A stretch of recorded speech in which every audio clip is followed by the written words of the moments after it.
Muy buenas tardes a todos ustedes. Siempre un gusto poder encontrarnos en estos espacios de conocimiento, esperando que se encuentren además muy bien y ustedes y también sus seres queridos, y sobre todo con muchas ganas de adquirir nuevos conocimientos en este quinto ciclo de conferencias virtuales, divulgación del conocimiento del Departamento de Atención a la Salud. A nombre de nuestra querida jefa del Departamento de Atención a la Salud, la maestra María de los Ángeles Martínez Cárdenas, y de las 6 jefas de áreas, les damos la más cordial bienvenida. Para disfrutar de esta tercera conferencia de este ciclo, nos acompaña un profesional experto en ciencias genómicas, me refiero al doctor Marco Antonio González López, quien nos hablará sobre el cáncer de pulmón resistente a fármacos y aplicación de terapia sinérgica. Pero antes de iniciar con la actividad, indicaré cuál es la dinámica con la que se trabajará, la cual consta en que nuestro ponente va a presentar su tema y al finalizar de su presentación se hará una sesión de preguntas y respuestas. Esas preguntas ustedes las podrán realizar por medio del chat y un servidor se las hará llegar a nuestro invitado para que las pueda responder. Por otra parte, a todos nuestros asistentes les solicito de la manera más atenta que los micrófonos y las cámaras las mantengan apagadas durante todo el tiempo de la ponencia, ya que la única forma de comunicación que tendremos es por medio del chat. Y bueno, ahora sí, una vez dadas las indicaciones, presentaré la trayectoria de nuestro gran invitado. Y para eso, pues, yo presento al doctor Marco Antonio González López, quien nos va a dar la temática de cáncer pulmón resistente a fármacos y aplicación de la terapia sinérgica. El doctor Marcos cuenta con la licenciatura en químico farmacéutico o químico farmacobiólogo por la UAM Xochimilco, cuenta con la maestría en ciencias genómicas por la Universidad Autónoma de la Ciudad de México y el doctorado en ciencias genómicas por la misma universidad.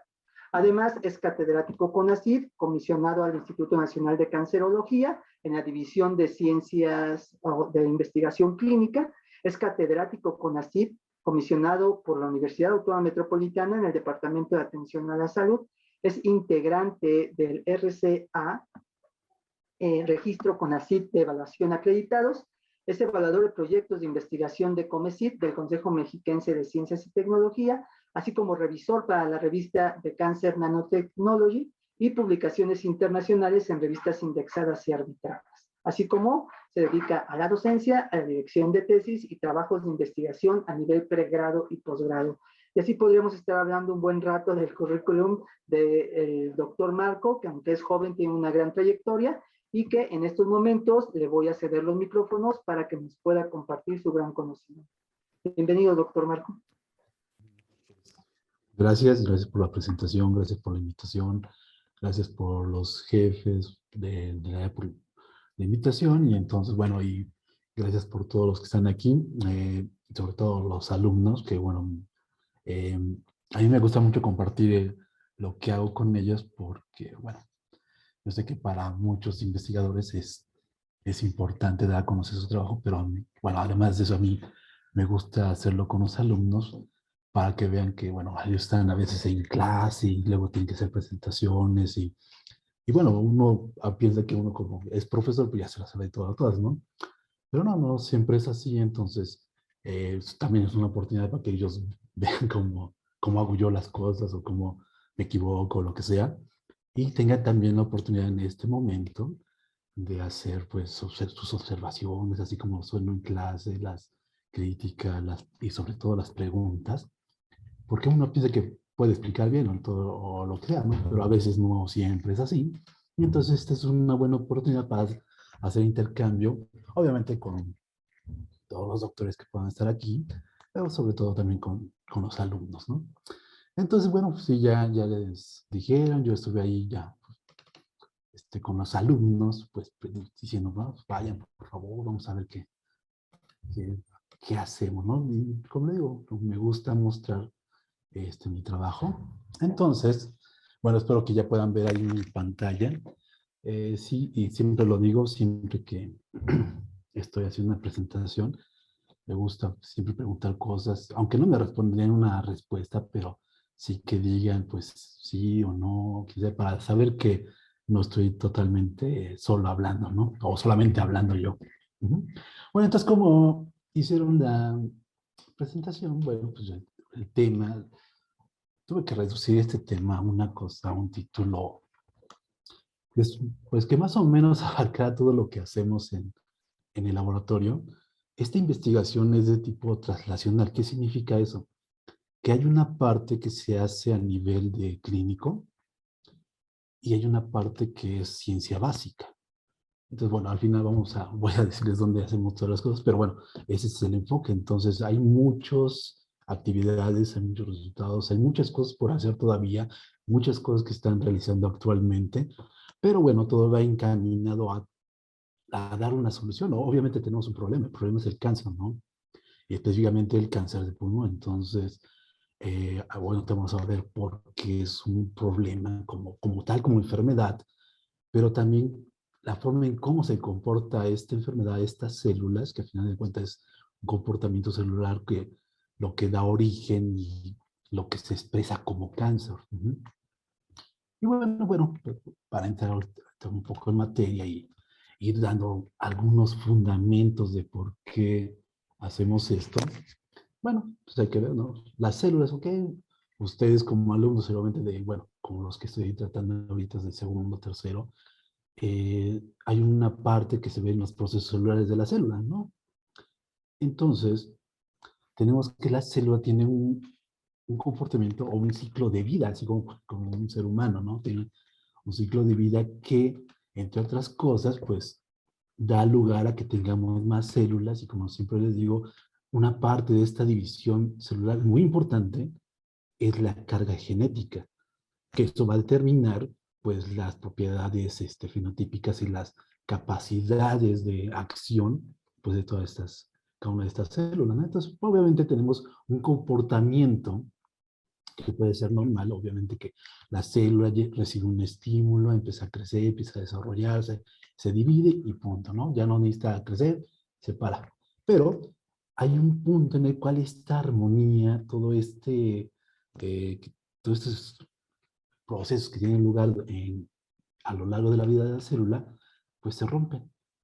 Entonces, cuando hay un desequilibrio en este control, bueno, ya lo verán ustedes cuando vean este ciclo celular, hay varios puntos de control. Entonces, de alguna manera, estos puntos de control que impiden que la célula se replique de manera descontrolada se rompen. Entonces, eso es lo que podría llegar o ocasionar el origen o que tenga lugar la aparición de células cancerosas.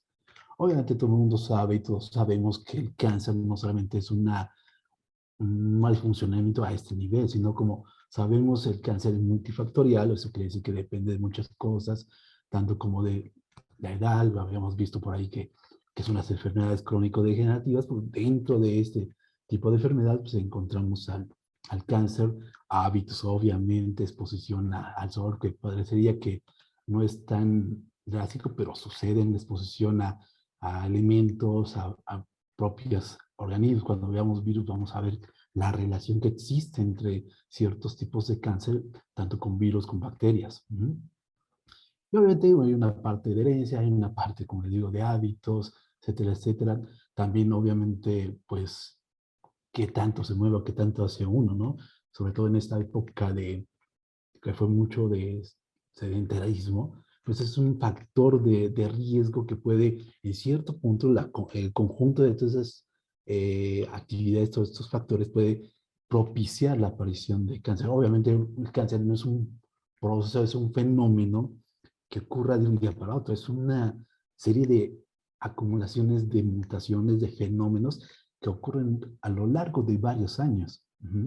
Entonces tú puedes empezar a desarrollar, bueno, se puede empezar a desarrollar estas situaciones con las células y no podríamos apreciarlas sino hasta muchos años después, y es así, muchos años después, ¿no? Pero toda esta serie de situaciones han permitido eh, determinar o clasificar o darle unas puntos, unos asteriscos, puntos a resaltar de las células cancerosas que las diferencian evidentemente de las células normales. Y lo que podemos apreciar en esta parte que se llaman o se le conoce como hallmarks del cáncer. ¿Qué quiere decir eso? Bueno, las células cancerosas, para poderlas considerar cancerosas, a nivel celular, a nivel molecular, tienen que cubrir o cumplir una serie de requisitos. ¿Sí? Todos estos los que tenemos aquí mencionados, pero bueno, vamos a verlos, vamos a tocarlos más adelante, no uno por uno, sino volverlos a tomar, pero algo importante que quiero que vean aquí es, dice, mantenimiento de las señales proliferativas. Como les decía, la célula recibe una señal. La señal es, crece. La respuesta va a ser, por parte de la célula, crecer, desarrollarse, dividirse, etcétera, etcétera. Pero en una célula cancerosa, esta, como dice aquí, mantenimiento de la señal. ¿Qué quiere decir eso? Que no hay un, un paro de la actividad. Entonces, la señal continúa, no se corta la señal la sigue obedeciendo, como que dice, de cierta manera, la célula, entonces sigue en este proceso de multiplicación. Obviamente a eso podemos sumar muchas cosas como las que tenemos aquí, pero digo, para no tomar mucho tiempo en esta parte, pues, aunque quede claro eso, es una célula cancerosa depende de muchas cosas, pero una de ellas básicamente es que tiene un continuo crecimiento, una continua multiplicación, un continuo desarrollo. ¿Ok? Y entonces, obviamente, uno cuando está platicando del cáncer y cuando quiere presentar esto como algo importante, algo que es digno, es necesario de estudiar, pues hay que dar una serie de antecedentes, ¿no? Y obviamente estos antecedentes o giran en torno a qué es lo que causa el cáncer. Pues básicamente, pues la gente puede morir de cáncer, ¿no? Y le digo esta parte así como es importante darla a entender o a conocer más bien, porque bueno, generalmente cuando uno está trabajando con otros doctores así o con los doctores que estoy trabajando, siempre dicen, ok, que yo ya sé que el cáncer es malo, yo ya sé que el cáncer mata, yo ya sé que eso, pero pues obviamente como aquí no estamos a ese nivel, entonces es importante dar este tipo de antecedentes. Ok, un antecedente importante es, bueno, las, los nuevos casos de cáncer que ocurren a nivel mundial. Esa es una gráfica que nos muestra eso. Entonces, este dato nos dice que en 2020 pues, hubo aproximadamente 19.2 millones de nuevos casos de cáncer. Pero eso, bueno, ok, eso es importante. Pero también otro dato importante es que de estas, de estas personas que enfermaron de cáncer, pues cuántas de ellas murieron. Entonces, ustedes pueden ver los números, obviamente. Tenemos cáncer de mama, cáncer de pulmón, que es el que yo me ocupo. Tenemos aquí, por ejemplo, 2.2 millones de los que se enferman, ¿no? Pero de los que mueren es 1.7 millones. Eso quiere decir, hacer un cálculo rápido, que aproximadamente el 80% de las personas que enferman por cáncer de pulmón mueren. O sea, el 80% es un número enorme.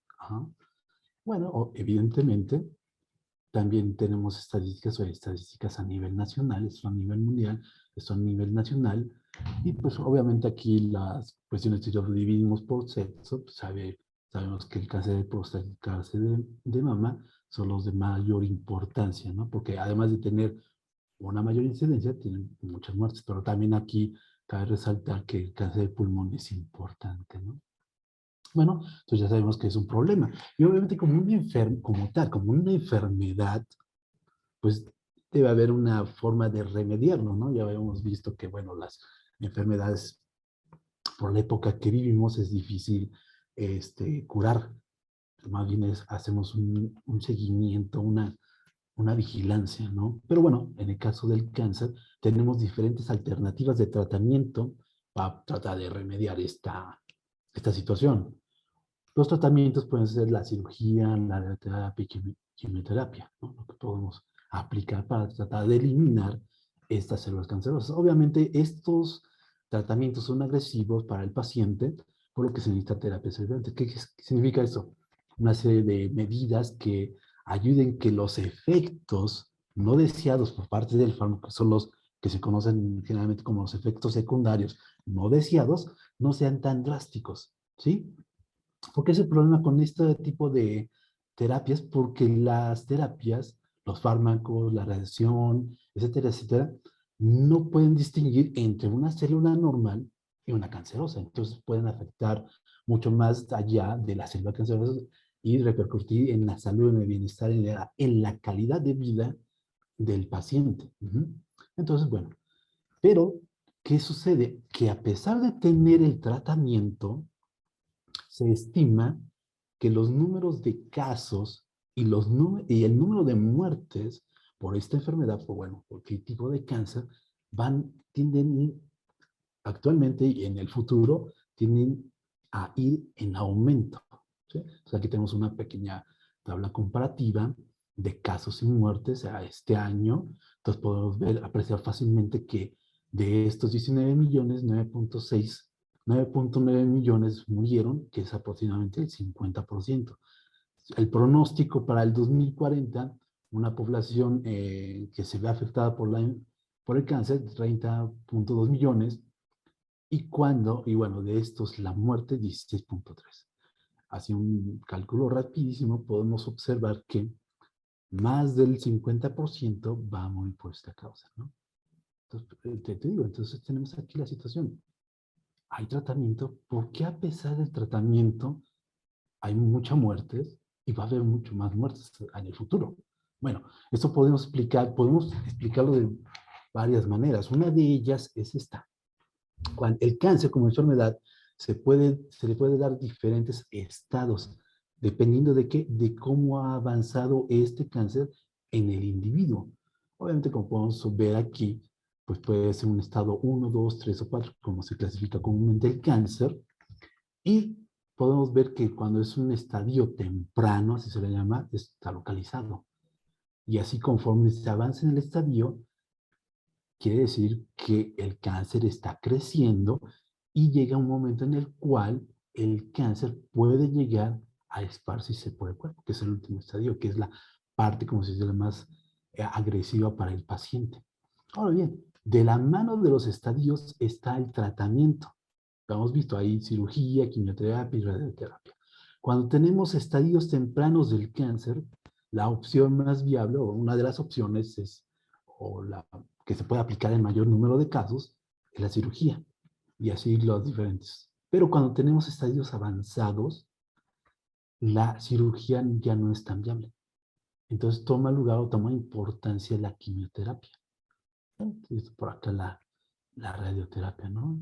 En específico, viendo casos particulares, pues podríamos aquí señalar el cáncer de pulmón, obviamente en estadios tempranos, cirugías, pero cuando ya es un estadio tardío, la cirugía ya no es una buena opción.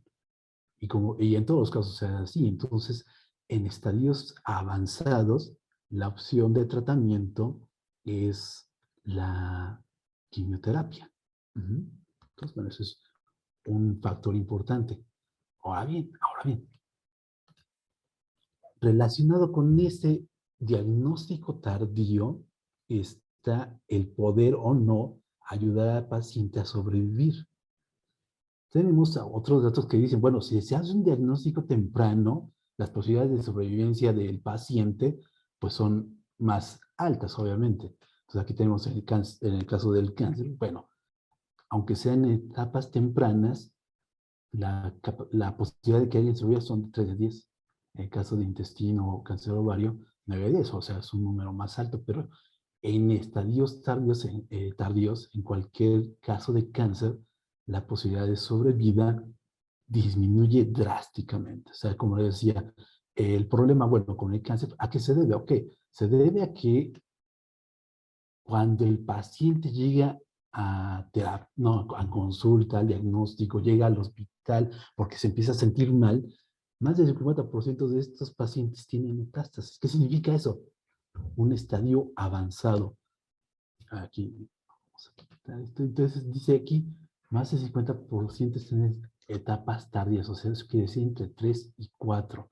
Solo el 25% de los pacientes de cáncer de pulmón están en las primeras etapas. Ahora bien, de la mano de esta situación es que el porcentaje de sobrevida, obviamente, si está diagnosticada en etapas tempranas, la posibilidad o porcentaje de sobrevivencia es mayor. Etapas tardías, la posibilidad de sobrevida de estos pacientes, a pesar de tener todas estas terapias, disminuye drásticamente. ¿Por qué? Por su estadio. Y obviamente, como habíamos marcado, y en el caso particular del cáncer de pulmón, dependiendo de la etapa, son los diferentes tratamientos. Entonces tenemos que las etapas tardías, que es donde encontramos más gente, ya no es posible, en el caso del cáncer de pulmón, hacer una cirugía. ¿Mm? Lo que las opciones son quimioterapia, y si no es avanzado, ya ni siquiera radioterapia. Si es solamente quimioterapia. Ujú. Entonces, bueno, evidentemente las formas de tratamiento al paciente con cáncer de pulmón han ido evolucionando a lo largo del tiempo. ¿Sí? Entonces tenemos aquí una línea del tiempo en la cual nos muestra el tipo de terapia que se aplicaban o que van surgiendo a lo largo del tiempo. Evidentemente, en la actualidad, pues se sigue haciendo cirugía, se sigue aplicando radioterapia, pero aquí lo que quiero resaltar es que en épocas más actuales ha tenido un despegue de terapias dirigidas y la inmunoterapia. Bueno, ¿qué significa? Bueno, nosotros en nuestro grupo de investigación nos enfocamos a la terapia dirigida. ¿Ok? Pero bueno, vamos a ver. ¿Qué es eso de terapia dirigida? Bueno, hay diferentes tratamientos. Dentro de la terapia dirigida hay un blanco en particular. Terapia dirigida va directamente hacia algo de toda esta célula que buscamos eliminar, atenuar o modificar. ¿Para qué? ¿Cuál es el objetivo? Disminuir y eliminar el cáncer, ¿no? Entonces, bueno, tenemos aquí un fármaco como quien dice, de batalla, aunque no muy bueno, son los derivados del cisplatino, compuestos del platino. ¿Se siguen utilizando? Sí, se siguen utilizando. Nuevas terapias como las que tenemos aquí. Ahora bien, bueno, tenemos aquí otras que están relacionadas con la inmunoterapia, pero nosotros, como te digo, nos basamos o trabajamos con la terapia dirigida. Ahora bien, ¿por qué EGFR? Porque normalmente aquí tenemos los hallmarks del cáncer. Les había mencionado que uno es mantenimiento de células, mantenimiento de señales proliferativas, evasión de los supresores de crecimiento. Generalmente cuando una célula está creciendo, está desarrollando de manera normal y siente el contacto de una célula vecina, es una señal así de física para que la célula deje de crecer. Pero no, esto no sucede con las células cancerosas. Es evidente y generalmente escuchamos hablar de tumores. Pues un tumor es esta acumulación de células sin orden. Ajá. Pues, obviamente hay una evasión de la respuesta inmune. Eso permite que las células sigan creciendo, sigan multiplicándose.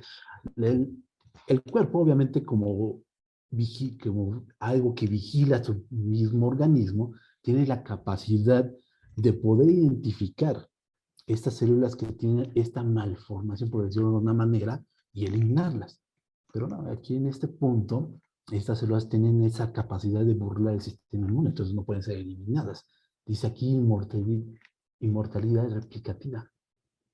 Pues va de la mano también de esto, o sea, si es inmortal, quiere decir que se va a continuar replicándose, reproduciéndose a lo largo del tiempo. Obviamente esto de la inflamación va relacionada con la acumulación de células, activación de la invasión y metástasis. Esto está relacionado con los avances de los estadios del cáncer, inducción de angiogénesis. Evidentemente una célula, como está en constante crecimiento, pues necesita un constante suministro de nutrientes. Entonces, por eso desarrolla estabilidad.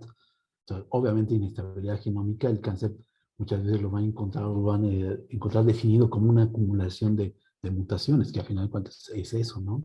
Una sola mutación no le va a causar gran problema a la célula. La célula tiene la capacidad de corregir ciertas mutaciones, pero ya cuando hay una acumulación de estas a lo largo de diferentes generaciones, ya no es solamente una mutación, sino son varias mutaciones, entonces ya es algo difícil de controlar, se sale del control, ya no esa supervisión por parte del sistema sobre la célula, pues que puede proliferar. Evidentemente, evasión de la muerte celular, cuando una célula tiene un problema a este nivel, o lo soluciona o se suicida. Pero aquí no, entonces, estas vías que permiten que la célula se autoelimine se ven cortadas. Entonces, y obviamente una reproducción a nivel metabólico, porque como está en constante crecimiento, no tiene, una célula de este tipo no tiene como que el tiempo necesario para degradar o obtener energía a través de todo el metabolismo. ¿Sí? ¿Qué significa, qué quiero decir con esto de todo el metabolismo? Desde que, por ejemplo, desde que tenemos glucosa hasta tener CO2 y agua. Entonces ahí tenemos una enorme cantidad de, bueno, no enorme, sino una buena cantidad de energía, pero la célula como quiere evitar todos esos pasos, hace pasos cortos. Pero como hace pasos cortos, no aprovecha toda la energía, por eso necesita un suministro constante de nutrientes. Bueno, entonces, bueno, y a lo que veo es que todos estos, de alguna manera, están relacionados con este receptor o con esta proteína hacia donde está dirigida básicamente la quimioterapia. ¿Pero por qué? Bueno, aquí, receptor del factor de crecimiento endotelial. Una proteína de membrana que obviamente recibe su ligando, su señal, desencadena una serie de pasos, puede desencadenar 3 vías diferentes, la vía de la mapsinasa, de la STAT y la de AKT, y todas ellas en conjunto tienen funciones similares. Entonces, atacar, inhibir, tratar de parar la señal a nivel del receptor es una buena técnica, una buena forma de tratar de limitar el desarrollo, el crecimiento, la proliferación del cáncer. Entonces, obviamente, existen diferentes fármacos que buscan hacer esta acción. ¿Cómo funciona el receptor? Bueno, el receptor cuando recibe su señal se fosforila. ¿Qué quiere decir eso? Se activa. ¿Qué quiere decir eso? Que tiene entonces la capacidad de mandar la señal, de propagar el mensaje. ¿Para qué? Para que las diferentes acciones que están a su cargo se puedan llevar a cabo. ¿Sí? Bueno, entonces, bueno, que tratan de hacer estos fármacos que se llaman TKIs, que son los inhibidores de la tirosincinasas, que el GPR pertenece a este grupo de proteínas, pues inhibir, ¿no? Impide básicamente la fosforilación. Entonces, al impedir la fosforilación, pues se impide todas estas vías, se impide pues este proceso. Ok, pero ¿cuál es la situación? Bueno, la situación es que las células pueden generar resistencia, que es a lo que nos referimos con esta parte de la resistencia.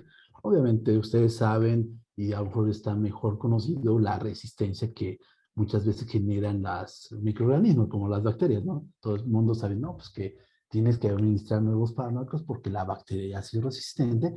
Bueno, y un organismo procarionte. Ahora imaginan las capacidades de una célula eucarionte, que además de todo, está fuera de control. Entonces se ha visto, se ha documentado que las células eucariontes presentan resistencia a los fármacos y específicamente cómo lo hace o cómo se hace resistente a través de este receptor. Bueno, la más común o lo más sencillo sería pues hay que mutar. Entonces una mutación a nivel de este receptor, de esta proteína EGFR, puede ocasionar que el fármaco pues simplemente ya no funcione. ¿Cuál es la función del fármaco? Impedir la fosforilación. Entonces, si hay una mutación a nivel de esta proteína, esa fosforilación ya no se puede llevar a cabo. Ok, hay otra forma en cómo pueden presentar resistencia estas células, lo que se llama la transición epitelio-mesénquima. ¿Sí? ¿Qué es esto? Es una transformación de la célula, de ser una célula epitelial a ser una célula mesénquima. ¿Sí? Es un cambio radical que sufre la célula. Entonces, como hay un cambio de fenotipo, entonces el fármaco ya no pueden actuar, porque ya es una célula, podemos decir, es una célula diferente.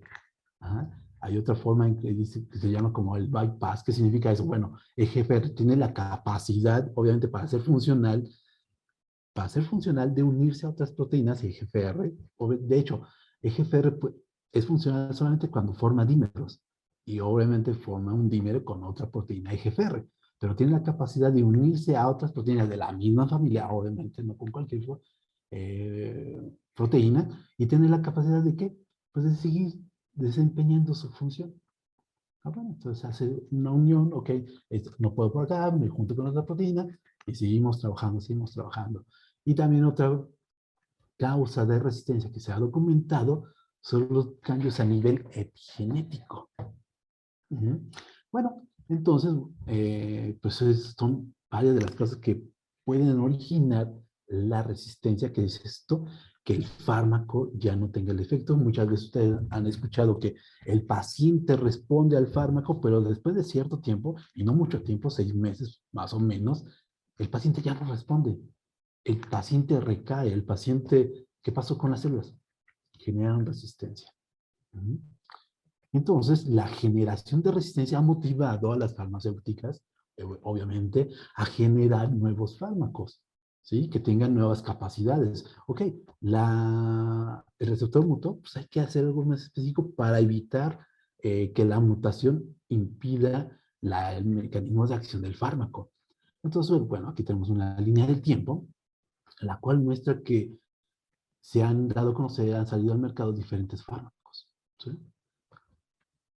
Y de igual manera, pues que tenemos diferentes fármacos, primera, segunda, tercera generación, y así como se comporta el celular, una célula eucarionte, una célula, podemos pensar muy hábil, muy lista, simplemente que se adapta, y seguramente para el futuro vamos a encontrar nuevas generaciones. Esto igualmente tenemos una línea de tipo, pero más actualizada, ¿no? Obviamente hay avances en la terapia dirigida, en quimioterapia. De hecho, los fármacos con los que nosotros trabajamos son de una farmacéutica, recibimos el apoyo de una industria farmacéutica, que es AstraZeneca, eh, con todos los pros y con todos los contras que pueda significar eso, pero pues obviamente el hacer investigación no es, a este nivel no es gratis, es costoso, entonces pues, hay que recibir el apoyo.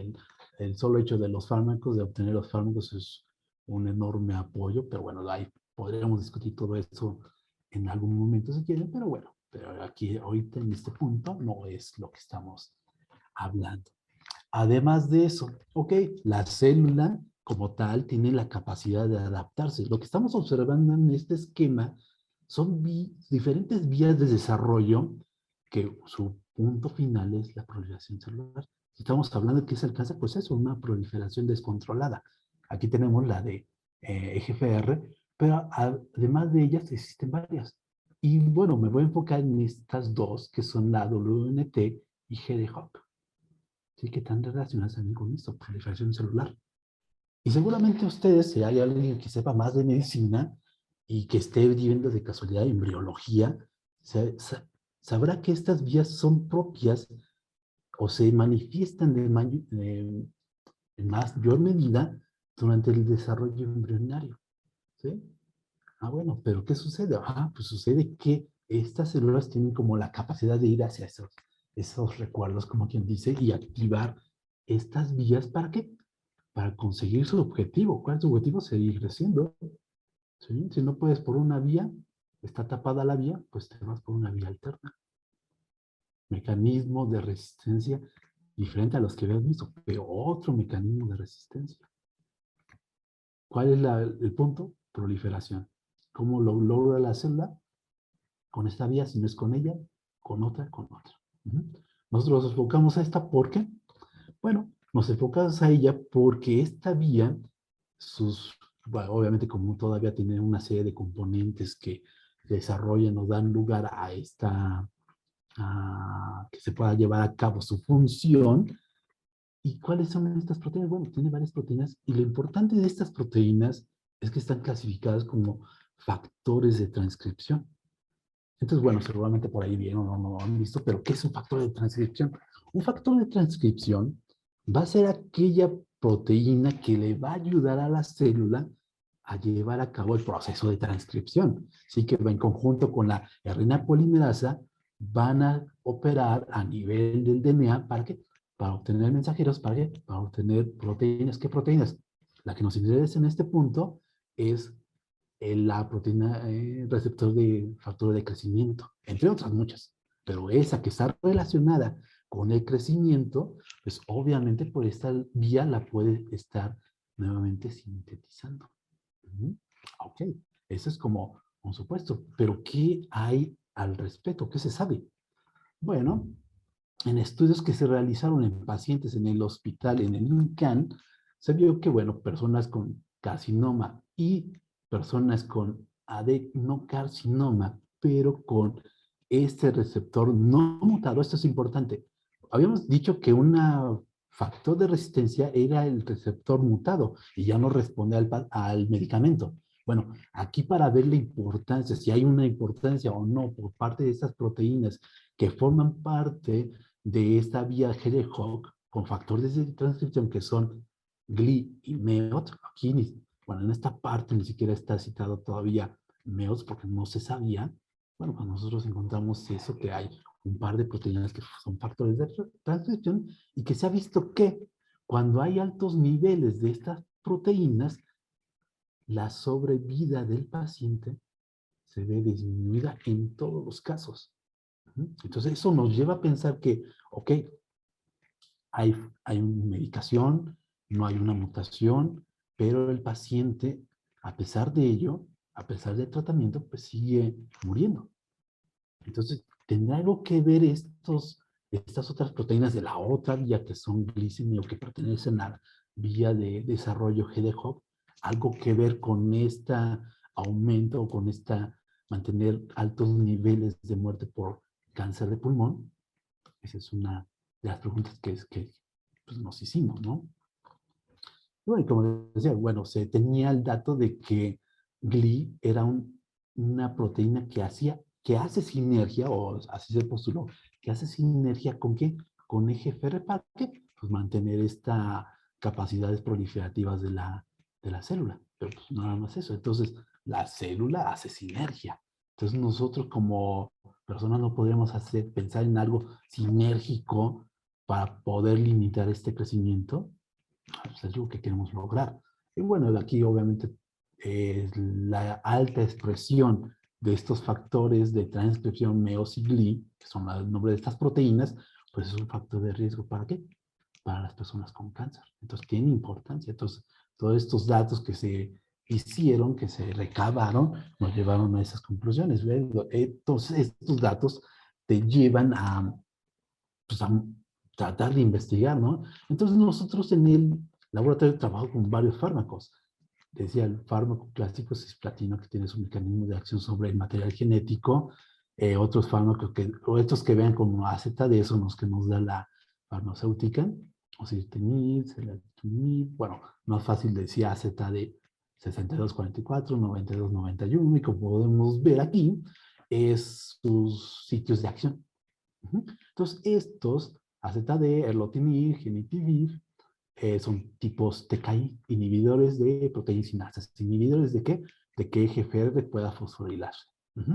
Bueno, este otro fármaco actúa a otro nivel, como les habíamos dicho. EGFR tiene diferentes vías de desarrollo o diferentes vías para conseguir su objetivo. Bueno, una de estas trata de inhibir esta vía, otra continuación de esta cascada. Ahora bien, la pregunta es, bueno, hay un dato que dice que GLI puede ayudar a todo este trama, toda serie de pasos para propiciar el desarrollo celular. ¿Pero qué hay con MEOS? ¿Cuál es el papel de MEOS? Vemos que hay altos niveles de MEOS y que un alto nivel de esa proteína es un mal pronóstico para el paciente, ¿no? Entonces, este tipo de cuestiones, este tipo de dudas, tratamos de resolverlas. Bueno, una de las primeras cosas que tenemos que hacer a nivel de laboratorio, pues es determinar si realmente, pues existe, bueno, primero yo quiero trabajar con estas proteínas, pues tengo que determinar si existen o no están dentro de la célula. ¿Cuáles proteínas? Pues el receptor propiamente. Entonces, aquí tengo diferentes nombrecitos, A549, NH, etcétera, etcétera. Son diferentes modelos celulares de cáncer de pulmón. Como tenemos aquí, 549 significa wild type. Wild type no, todas son cáncer del pulmón. Entonces, ¿qué quiere decir o qué queremos decir con wild type? Que esta célula no tiene mutaciones a nivel del receptor. Eso quiere decir que fármacos de primera, segunda, tercera generación posiblemente pudieran inhibir su fosforilación y entonces inhibir el crecimiento celular. Y tenemos otras más que obviamente tienen estas mutaciones, la más común que hemos dicho, la T790. Bueno, entonces ahí tenemos, ¿no? Entonces, en todas las diferentes líneas celulares, pues tenemos obviamente la presencia del receptor, que es este. Obviamente las diferentes proteínas que componen toda esta vía de señalización, y obviamente también tenemos la presencia de estas proteínas que en estos casos, como hemos dicho, se presentan a altos niveles, pero aún no sabemos cuál es su función. Bueno, pues ahí está. En todas las células, pues tenemos la presencia de MEOS y de GLI, factores de transcripción. A partir de este punto, nosotros podemos definir, como les he dicho, el objetivo es ver cuál es el comportamiento de estas proteínas con respecto al receptor, pero cuando la terapia está funcionando, o sea, que no hay una mutación, no hay resistencia.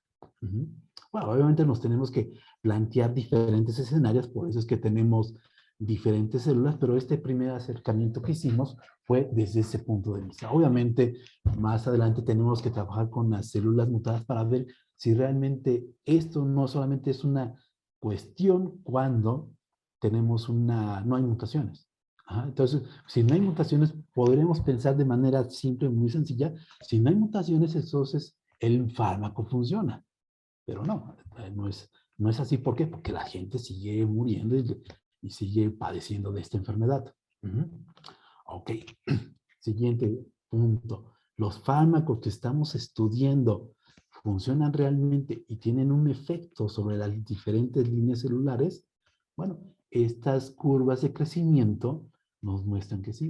Cuando ustedes ven una curva de este tipo, bueno, a lo mejor no es tan simple de explicar o de observar o no le entienden, siempre que ustedes ven una curva de viabilidad, que también se les conoce así, si ustedes ven un tipo de curva así, con una expresión o una línea de ese tipo, quiere decir que el fármaco está matando a la célula.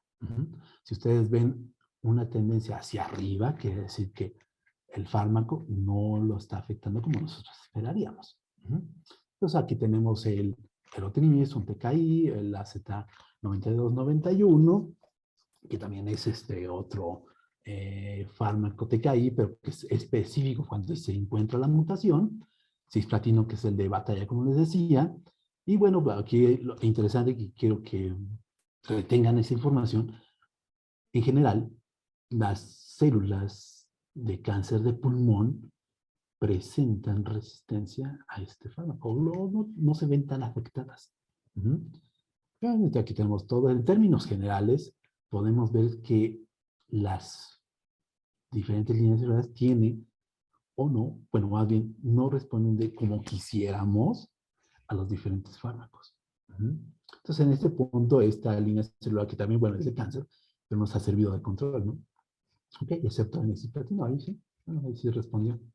Esto nos ayuda a ver, ok, si tenemos, obviamente en nuestras células, pues tenemos la presencia de las proteínas con las que queremos trabajar, vemos que realmente el fármaco tiene cierta acción, ahí está, y ahora bien, lo que nos interesa, ¿cuál es el papel de Meociclí?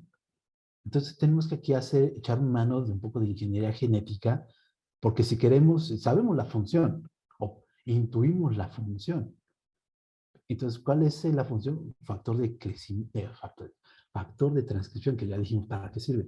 Entonces, si yo le quito este factor de transcripción a la maquinaria de la célula, entonces ya no va a haber ese fenómeno de transcripción, ya no va a haber síntesis de proteínas, etcétera, etcétera. Entonces, una forma de disminuir el efecto o la actividad de esta proteína o de este gen, su expresión, es hacer un silenciamiento. Bueno, el silenciamiento que realizamos en el laboratorio es a través de RNAs de short herping. Entonces, como decía sus compañeros, el RNA tenemos muchísimos tipos, siempre nos enfocamos a tres, pero además de ellos hay otros que están involucrados con la regulación de la expresión. Entonces, bueno, entonces, teniendo ese conocimiento, podemos pensar que puede haber un RNA que regule, en este caso lo que queremos es que silencien. Entonces, bueno, son cosas diferentes, pero si podemos después los explicamos, pero bueno, entonces hay que silenciar el gen, hay que no dejar que se exprese. Entonces, bueno, hacemos el silenciamiento, ¿no? Siempre debe haber controles, cualquier experimento siempre debe haber controles. Entonces, obviamente, sin el silenciamiento de ese gen, pues su expresión de esta proteína que nos interesa, pues ahí está presente. Hacemos el silenciamiento, pues el nivel de proteína disminuye. Lo mismo sucede con GLI. Condiciones normales, silenciamiento, disminuye. ¿Ok? Entonces, ok, ya logramos eso. La siguiente es, ¿qué efecto tiene este silenciamiento, la inactivación, el que ya no trabajen, que ya no lleven a cabo su función, meiosis sobre los niveles de expresión, sobre los niveles de proteína del receptor que nos interesa? Ah, bueno, condiciones normales, ahí está la presencia. Silenciamos MEOT, factor de crecimiento, digo, factor de transcripción, disminuye. GLI, silenciamos factor de transcripción, los niveles de la proteína del receptor que nos interesa disminuyen. Entonces, esto de entrada nos da una idea de que si hay una relación entre su presencia, en este caso su ausencia, y la menor cantidad de este receptor. Ah, bueno, entonces, ok, entonces ahora habría que ver cuál es el efecto que este silenciamiento tiene con respecto a la proliferación de las células. Condición normal, condiciones normales, aplicamos el fármaco, un TKI, pues la célula, pues bueno, se medio mueve, medio responde, pero cuando hacemos este silenciamiento, cuando quitamos estos factores de transcripción, el efecto del fármaco aumenta. Interesante. Silenciamiento, el efecto del fármaco aumenta de cierta medida. Otro fármaco, bueno, aquí no hay tantos cambios, después podemos explicar por qué no hay tantos cambios, y aquí también, y porque son fármacos diferentes, sus objetivos son diferentes.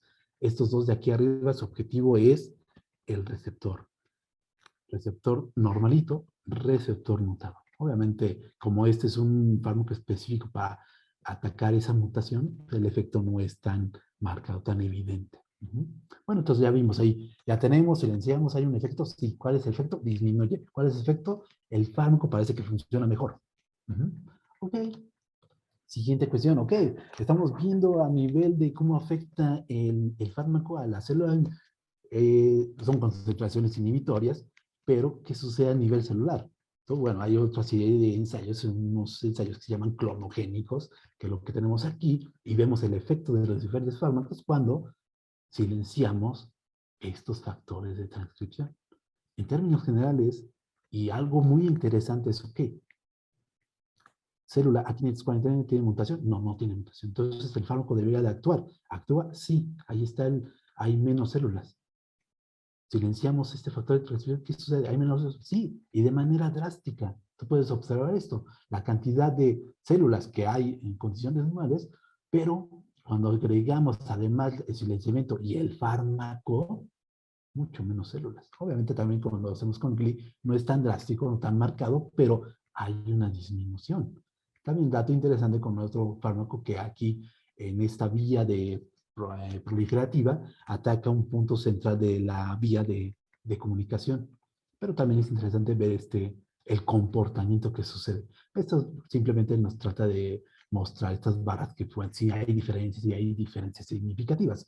Pero pues, obviamente eso se tiene que hacer porque hay que demostrar de manera cuantitativa a las revistas pues que está sucediendo lo que decimos que sucede. Pero aquí a simple vista tú puedes ver que hay una disminución. O sea, que el fármaco, la acción del fármaco se ve favorecida o se ve potenciada por el silenciamiento de este gen y este otro. Ajá.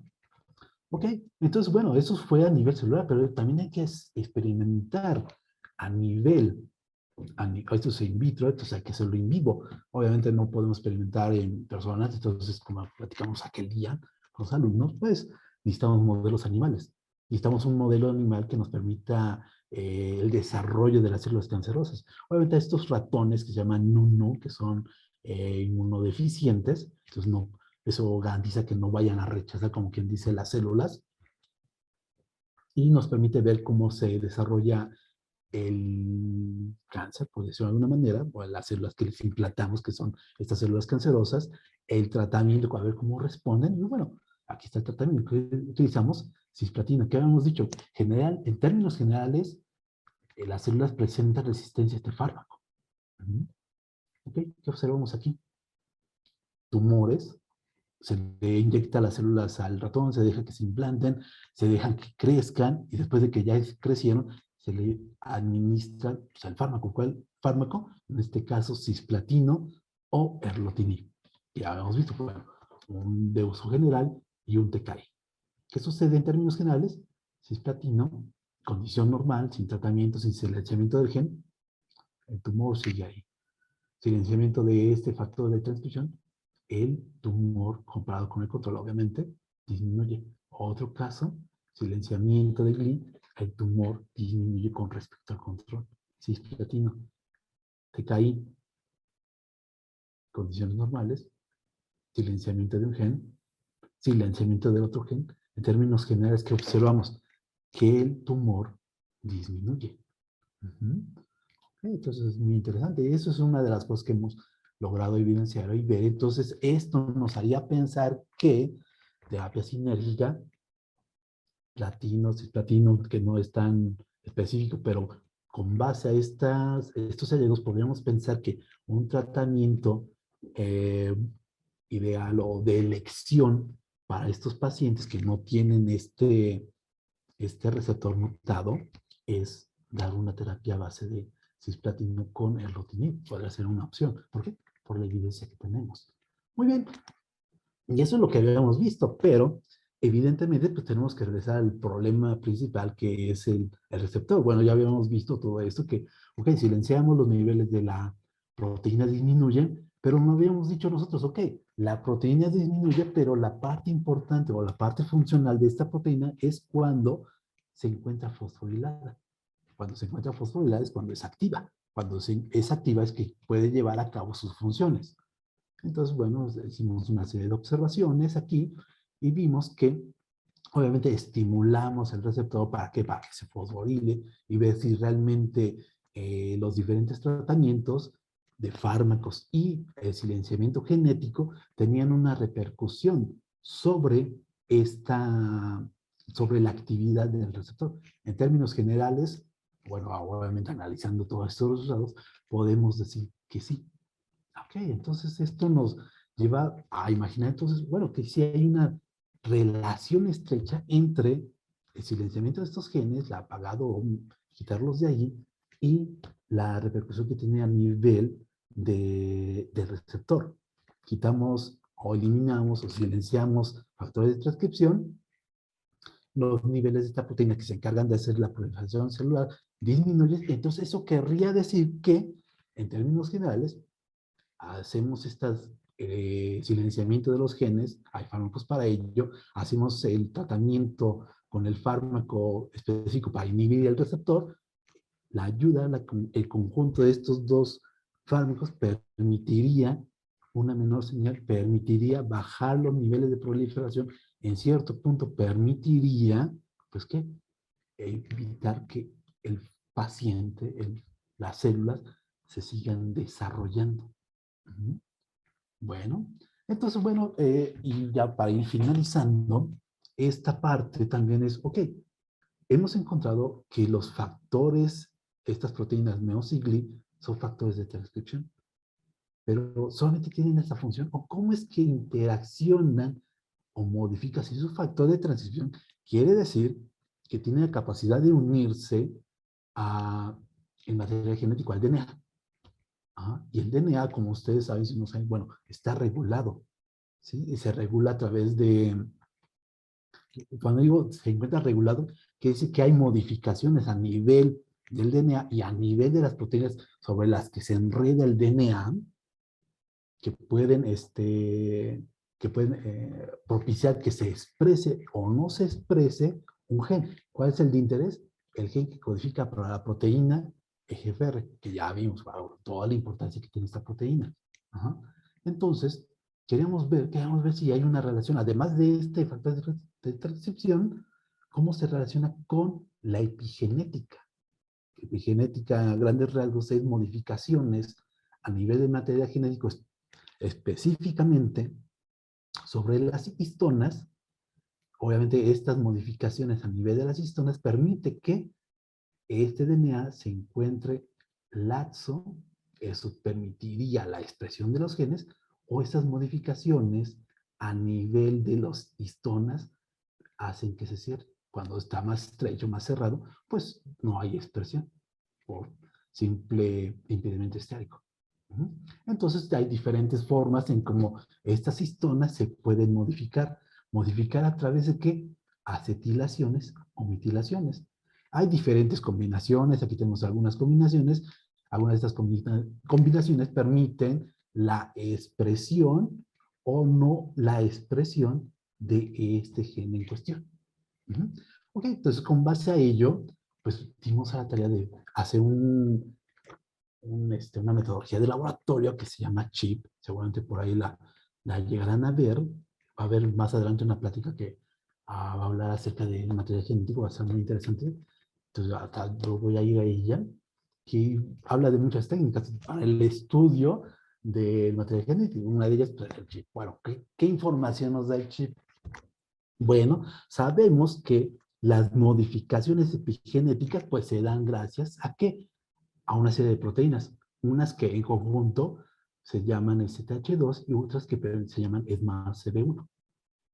STH2, expresión, más CB1, no, represión y más CB1, expresión.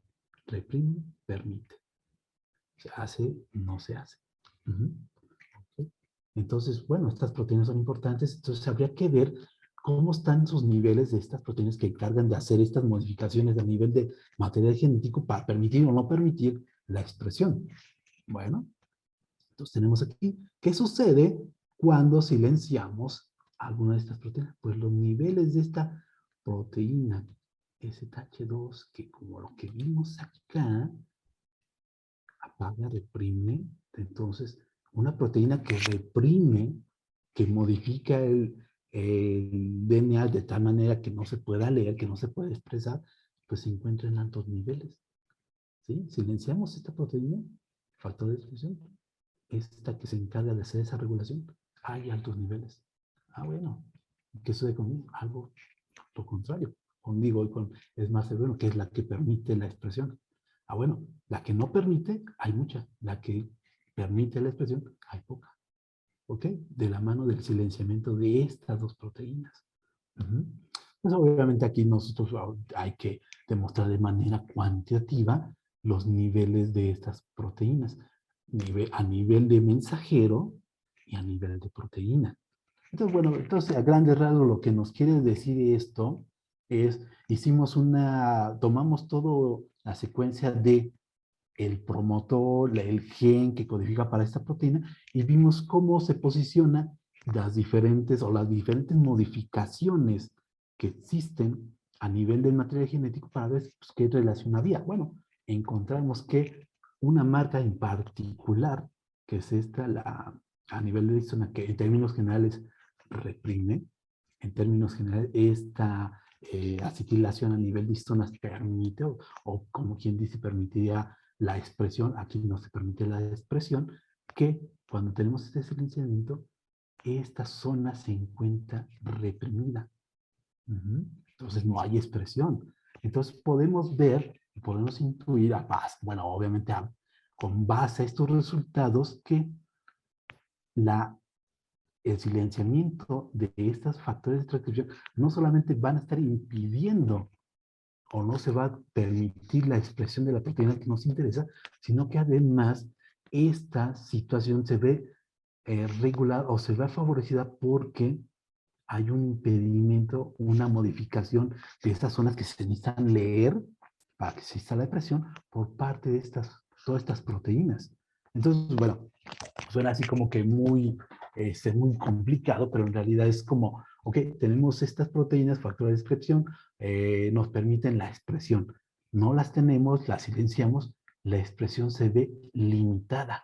Entonces, bueno, estos resultados nos han permitido teorizar o hacer una representación gráfica que muchas veces es más fácil de entender con respecto a nuestros hallazgos, ¿no? Entonces, a grandes rasgos significa que, bueno, los fármacos pueden seguir actuando si eliminamos o inhibimos una vía alterna que es la de Hedgehog, donde participan estas proteínas GLI y MEOS, pues impedimos, entre otras cosas, que haya la expresión de la proteína de interés. Entonces, esto, como se demostró en los diferentes ensayos, propicia a que los niveles de proliferación celular disminuyan. ¿Eso qué traería de beneficio para el paciente? Pues una terapia mejor, una terapia que, como hemos visto, si juntamos un fármaco que inhiba la expresión de este receptor, un fármaco que inhiba la expresión de estos factores de transcripción, trabajarían en conjunto para evitar que estas células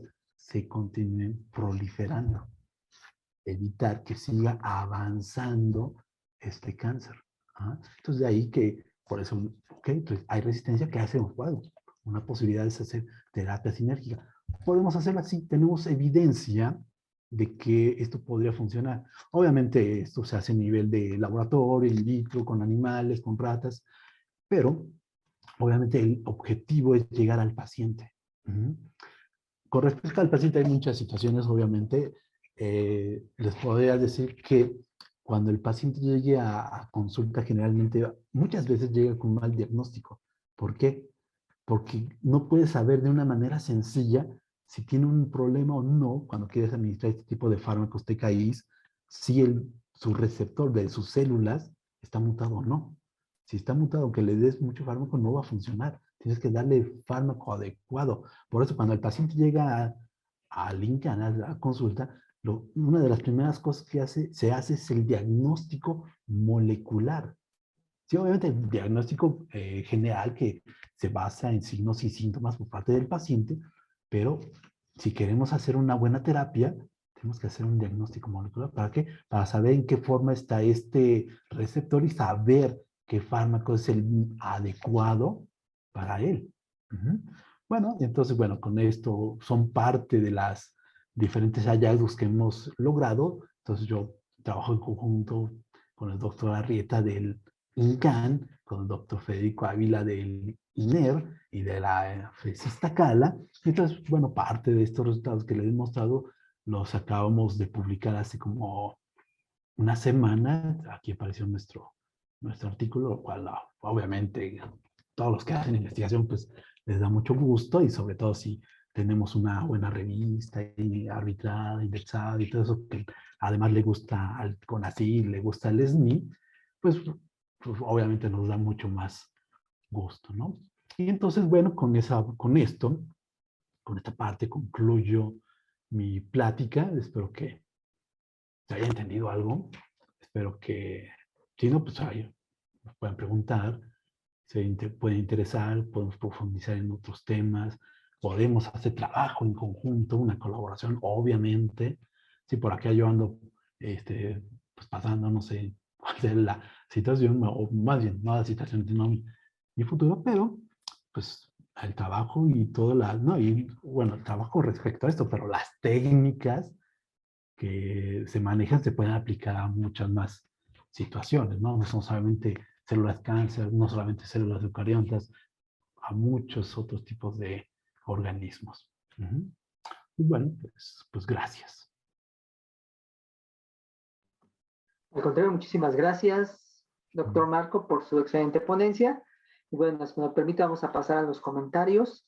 Y la primera es de parte de la maestra Ángeles, y dice: felicito al doctor porque nos llevó de la mano para explicarnos qué es el cáncer y los nuevos medicamentos que se utilizan en este. Quisiera preguntarle, ¿estos nuevos medicamentos ya son selectivos para las células dañadas? ¿Selectivos para quién, perdón? Para las células dañadas. Sí, se trata de hacer eso. Todavía no llegamos al punto de que el fármaco llegue de manera específica a las células. Lo que sí es aquí es que las células cancerosas, comparado con las células normales, los niveles de expresión y los niveles de proteína de EGFR son totalmente diferentes. Podemos pensar, no, si una célula normal tiene 10 receptores, una célula cancerígena puede tener, no sé, 200 o más, ¿sí?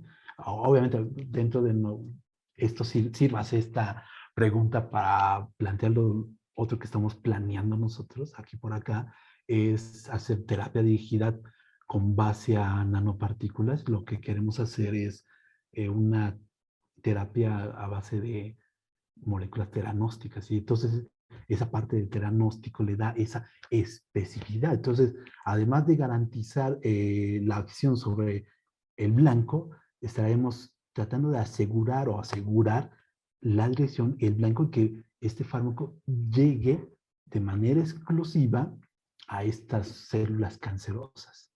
Pero todavía falta afinar algunos detalles, pero ese es nuestro siguiente objetivo. Muchas gracias. Molina Fechero dice, excelente conferencia, felicidades.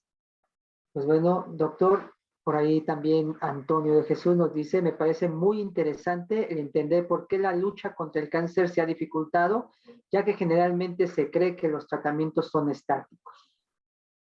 Sí, no, como la célula como una entidad con capacidades, así como les decía, tanto, bueno, obviamente mucho mejor que una célula procreante, tiene esa capacidad de adaptación, ¿no?